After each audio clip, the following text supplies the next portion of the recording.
Hello, everyone. Thank you for being here. I know these afternoon sessions can be tough, so I'll do my best not to put you to sleep, okay? Is that a deal? If I see anybody's eyes closing, I'm going to throw a paper wad at you. All right, so make sure I can work this thing. I don't want to alarm anyone, but take a look at the person next to you. Their job may not exist by the year 2025. So rapid advances in technology are a threat to many jobs normally performed by people. And, things are changing. We all know that. And that change is affecting all of us. So today, I want to talk about specifically how the workforce is changing in the space of DAS and small cell. And I want to give you very specific strategies that you can use right now to help build your teams, beat your competition, and be successful in this industry. So I truly agree with Zig Ziglar here. I love him. But you've got to find the people first. And I've been in the people business for over 30 years. And if there's one thing that I know for sure is that business is simple and people make it complicated, right? How many of you agree with me? Right? So I'm here to uncomplicate the process of hiring great people. I recently interviewed 50 industry leaders on this subject and asked them, what are your challenges when hiring, retaining, finding, highly skilled labor within the DAS and small cell industry? And I heard the same thing over and over again. They're finding it harder than ever to find the skill sets and experience that they need. So right now, we are literally in one of the toughest hiring markets in the history of this industry. More jobs are going unfilled than ever before. The skills gap is at its widest, and the time to hire is at a record 29 days. So everybody's searching for an edge. Everybody wants to know, okay, how can I, get the people that I need at the price I need and the time that I need? Just to let you know, if we look back over the last 10 years in telecom, the average hourly wage rose $3.32. Over the past 1 year alone, the average hourly wage rose $2.13. So demand is going up, supply is going down. The U.S. telecom sector currently employs approximately 800,000 people. And this is 20% less than in 2007. Today's candidates literally have sometimes 2 to 3 job offers in their hand at one time. In the next 5 years, as we all know, we will see an enormous increase in the DAS and small cell deployments, which will create a larger demand for skilled labor, specifically highly skilled labor in this vertical. And not to mention that the expansion of 5G will create a job shortage upwards of 1.2 million people. Another challenge that we see is these telecom folks, many times they stay at their jobs an average of about 3 years. How many people notice that? So what's happening is everyone's fishing from the same pond, and the pond isn't getting restocked with fish. So we're simply moving people around like a chess game. So when you have a talent shortage, jobs sit vacant. You can't serve your clients, it decreases productivity, and it increases turnover. How does it increase turnover? Well, your current team has to work harder, and many people burn out, and then they leave. So 67% of workers today said that they would consider a job offer from a recruiter regardless of whether they'd been considering a career move. And as you all know, us recruiters can be very persistent, right? Sometimes a little annoying. So let's talk about the strategies, specific strategies that you can use to overcome some of these challenges. So you want to be real in this market and you want to be flexible. So what do I mean by that? I'll give you an example. So we had a client who came to us, and he had a role to fill, and he had a long laundry list of requirements. And he needed the person yesterday.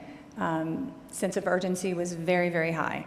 So we said, okay, great, and we sourced for hours and hours and hours and hours, and we went back to him, and we said, there's probably a handful of people in the United States that meet your requirements.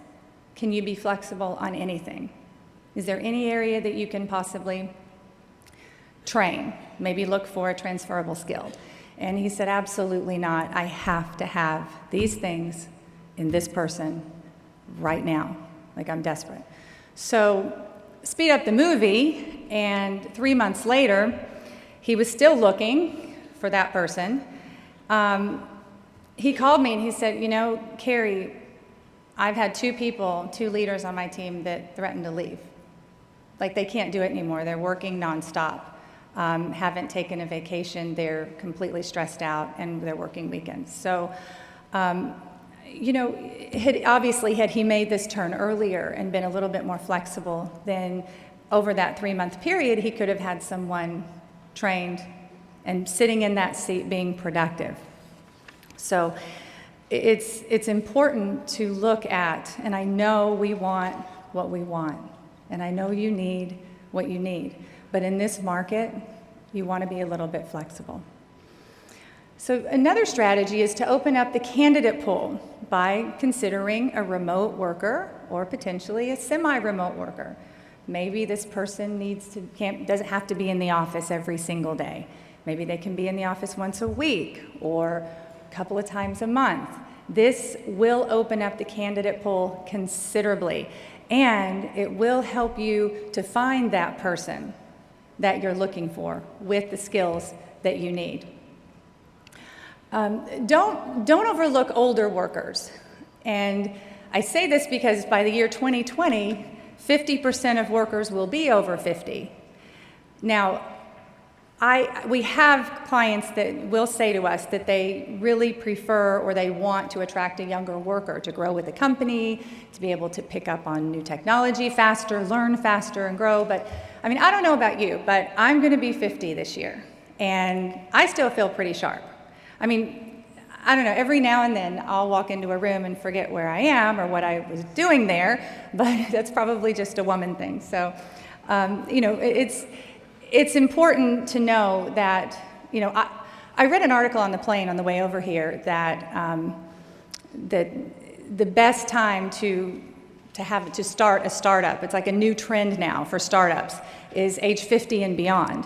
So 50 is not what it used to be. 60 is not what it used to be. I mean, I plan on working, I have no idea, until I'm 110 if I'm able. So please keep that in mind when you're interviewing. This is crucial.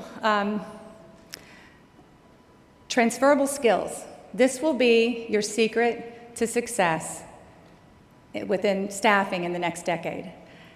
You know, and let me help you here. So let's say you have a role to fill, you have a need, and you have 10 skills that you really want in this person.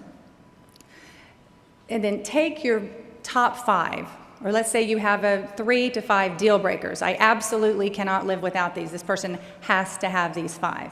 Then take the other 5 and look at potential transferable skills that this person could possess, or industries, and then how fast that you can bring them over and train them and have them in that seat productive.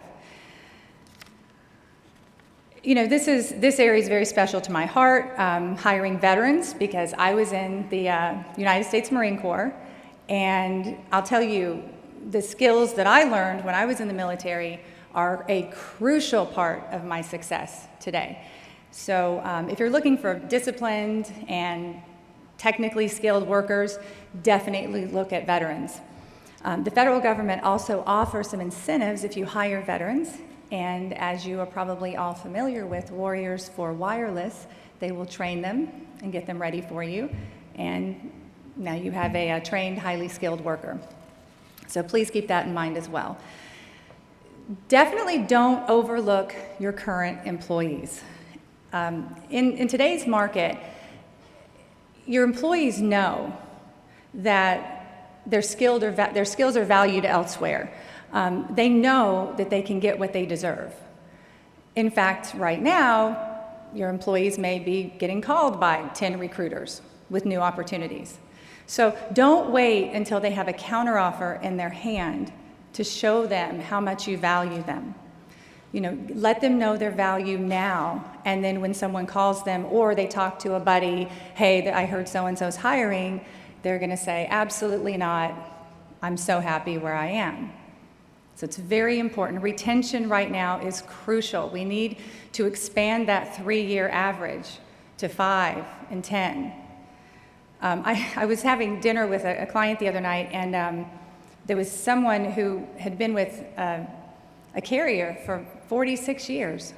And he was almost like an alien. Everybody wanted to talk to him. They just could not believe that he has been in the industry that long. And it was just, it's definitely something that we need to work on, is retention. Training and development. This is also very key. I was talking to an industry leader recently, and he said that he told his management team, guys, the people you're looking for are not out there. This is a CEO. The people you're looking for are just not out there. We have to hire based on transferable skills and soft skills and train the rest. So this is training and development is crucial. 42% of the companies in the US do not have a talent development plan, and I'm sure that number is higher for the telecom industry and the wireless industry specifically. So, our clients tell us we have no time for training. I want somebody plug and play. I don't want to have to hold someone's hand. Understood, absolutely understood. So I kind of, this is a very reactive form of hiring versus a proactive, right? You're always kind of behind the curve. You have to hire someone now for this position immediately. So my son plays baseball in college, and I kind of look at hiring like a baseball team. You have your A team, they're your starters, and then you've got your farm team, right? How many love baseball? Yeah, so you get it. So you've got your farm team. So they're being trained, they're being developed to become that A team. So you want to have a system in place at all times of training and development. Stop and sharpen your axe. Even if it's not a formal training and development program, have people that you are developing and training. Now, this is interesting. Building a pipeline, and this is a new concept called a talent community. So what you can do is you can actually put a link on your website where candidates can submit their resume to you without submitting for a specific role. They can just go into your pipeline. So it's called a talent community. Then when you're ready to hire for a specific position, you may have 50, 100, 250 people to choose from, and already they're warm, they want to work for your company. So it's just a little bit of an easier sell, especially if they're highly talented. So if you take one thing away today, just take this, which is speed matters in today's market.